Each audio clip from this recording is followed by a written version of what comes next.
दोस्तों नमस्कार, मैं सुबोध कुमार। आप देख रहे हैं खबर नेशनल टाइम्स।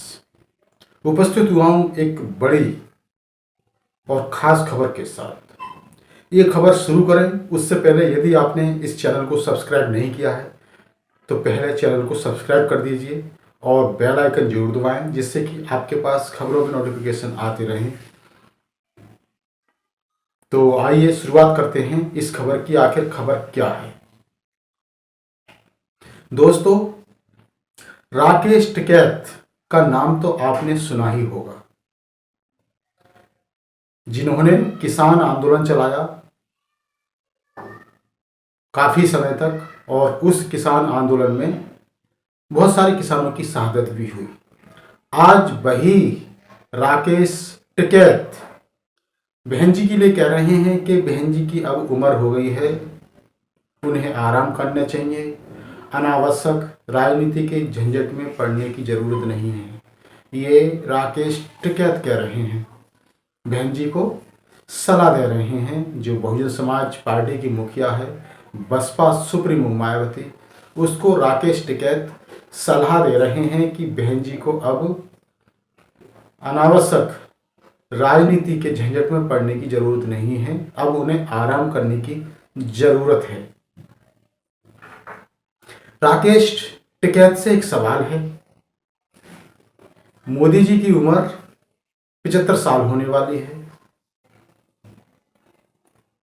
वो ज्ञान तो उन्हें मोदी जी को देना चाहिए कि मोदी जी की अब उम्र हो गई है, उन्हें आराम करने की जरूरत है, लेकिन बहन जी को ही क्यों?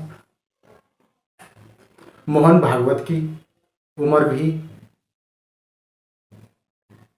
70 से ऊपर हो गई है, 75 के लगभग होने वाली है। तो ऐसे नेताओं को, जो मनुवादी नेता हैं, उनको ज्ञान देना चाहिए राकेश टिकैत को कि भाई आपकी उम्र हो गई है, अब आराम कीजिए, राजनीति के झंझट से दूर रहिए। लेकिन राकेश टिकैत किसको ज्ञान दे रहे हैं, सलाह दे रहे हैं? बसपा सुप्रीमो मायावती, जो कि एक दलित समुदाय से आती है, जो पिछड़ी पार्टियां हैं, पिछड़े लोग हैं। वो कभी नहीं चाहते कि एक दलित समुदाय से राजनीति आगे बढ़े। इससे यही सच्चाई निकल कर आती है। आपको याद होगा कि जब इनका आंदोलन चल रहा था उस समय उत्तर प्रदेश में इलेक्शन हुए थे, चुनाव भी हुए थे। इन्होंने बहुत जोर लगाया था या कि भाजपा सरकार नहीं आए, लेकिन असलियत में यह जोर नहीं था, लोगों का ध्यान भटकाना था ईवीएम से। इन्होंने किसान आंदोलन के चक्कर में ईवीएम से लोगों का ध्यान भटकाया, क्योंकि पिछड़े चाहते हैं या तो पिछड़ों की सरकार बने, जैसे कि अखिलेश यादव या दूसरी पार्टियां। और यदि अखिलेश यादव की सरकार या पिछड़े पार्टियों की सरकार नहीं बने तो किसी भी कीमत पे बहुजन समाज या दलित पार्टी हैं, दलित लोगों की सरकार तो बननी ही नहीं चाहिए, बेशक भाजपा की बन जाए। ये लोग ढिंढोरा पीटते हैं कि भाजपा को हराना है, हम भाजपा से लड़ रहे हैं। असलियत में ये भाजपा से नहीं लड़ते हैं, ये बसपा से ही इनका विरोध होता है, बसपा से लड़ाई होती है। ये जो कहते हैं कि हमारी लड़ाई भाजपा से है, हम भाजपा को हराएंगे, असल में जो मुद्दा इनका होता है अंदर से इनकी लड़ाई भाजपा से नहीं होती बल्कि बसपा से होती है। जैसे कि राकेश टिकैत ने जो बयान दिया है,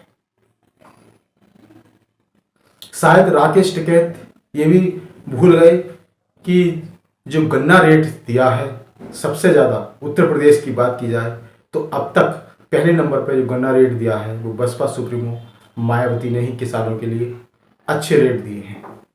दूसरे नंबर पर कहीं अखिलेश यादव आती है। क्या ये राकेश टिकैत भूल गए, जो कि आज बसपा सुप्रीमो मायावती के लिए इस तरह के बयान, आर्मी गर्ल बयान दे रहे हैं। राकेश टिकैत को शायद याद होगा कि जब बड़े टिकैत ने मायावती पर कुछ टिप्पणी कर दी थी, गलत टिप्पणी कर दी थी, तो शायद वो भूल गए कि जहां उनका गांव पड़ता है मुजफ्फरनगर, वो छावनी में तब्दील कर दिया था। ये वही बसपा सुप्रीमो मायावती है। तो जो भी बयान दे जरा सोच समझ कर दें। आपने कभी नहीं कहा नेताजी मुलायम सिंह को वो मरता मर गए। जब तक पूरी तरह से उनका शरीर छीण नहीं हो गया, लास्ट समय तक सांसद के पद पर बने रहे। आपने उन्हें सलाह नहीं दी कि नेताजी अब आपकी उम्र हो गई है, आपको राजनीति के इस तरह झंझट में पड़ने की जरूरत नहीं है। क्यों? क्योंकि आप चाहते हैं कि पिछड़ों की राजनीति हो। आप नहीं चाहते हैं कि दलितों की राजनीति हो, दलित राजनीति में आगे जाएं। आप कभी भी ये नहीं चाहते।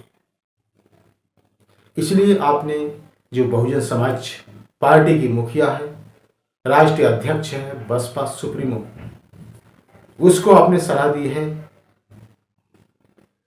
कि बहन जी की अब उम्र हो गई है, बहुत हो चुकी है, अब उन्हें आराम करने की जरूरत है। किसी भी अनावश्यक राजनीति की झंझट में पड़ने की जरूरत नहीं है। तो जो बहुजन समाज की बात की जाए, बहुजन समाज के लोगों की बात की जाए, तो ऐसे लोगों से सावधान रहने की जरूरत है। क्योंकि ये लोग नहीं चाहते, ये लोग कभी नहीं चाहते कि बाबा साहब की विचारधारा देश में आए, संविधान की विचारधारा लागू हो। क्योंकि इनकी बुद्धि पहले से ही मनुवादी है। ये बाबा साहब को मानते हैं लेकिन उनकी विचारधारा को नहीं मानते हैं। ये बुद्ध को तो मानते हैं, ये बाबा साहब को तो मानते हैं, लेकिन बाबा साहब की विचारधारा तथागत बुद्ध को नहीं मानते हैं। ये सिर्फ मानते हैं मनुवादी विचारधारा। क्योंकि अभी भी इनके मन में जातिवादी मानसिकता और अपने आप को ऊपर रखकर सोचते हैं। लेकिन इन लोगों की बुद्धि में ये नहीं आता कि हमारे ऊपर भी कोई है। इन लोगों के मन में ये नहीं आता कि हम ओनली शूद्र हैं। क्योंकि जो जाट आते हैं, गुजर आते हैं, नागर आते हैं, वो हमें बताए यदि वो हिंदू हैं तो हिंदू धर्म के कौन सी वर्ण व्यवस्था में आते हैं। 4 वर्ण होते हैं हिंदू धर्म के अंदर, ब्राह्मण, क्षत्रिय, वैश्य और शूद्र। ब्राह्मण नहीं हो सकते, ब्राह्मणों में पंडित आते हैं। क्योंकि जो जाट, गुजर या नागर जो भी हैं वो पंडित नहीं है। बात की जाए क्षत्रिय, तो वो क्षत्रिय भी नहीं है क्योंकि वो ठाकुर नहीं है। बात की जाए वैश्य, बनिए, वो बैनिए भी नहीं है। तो फिर वो किस वर्ण में आते हैं? शूद्र। और शूद्र में सभी आते हैं। अब कुछ लोग कहते हैं अति शूद्र, तो अति शूद्र तो 5वां वर्ण इसमें है ही नहीं, 4 ही कॉलम दिए गए हैं।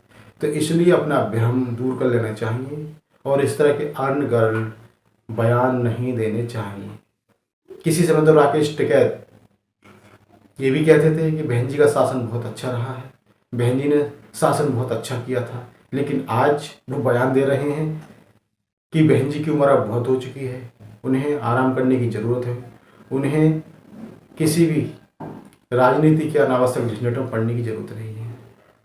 तो राकेश टिकैत जी, पहले का जो समय था वो याद कर लीजिए और बड़े टिकैत ने क्या कहा था, टिप्पणी की थी।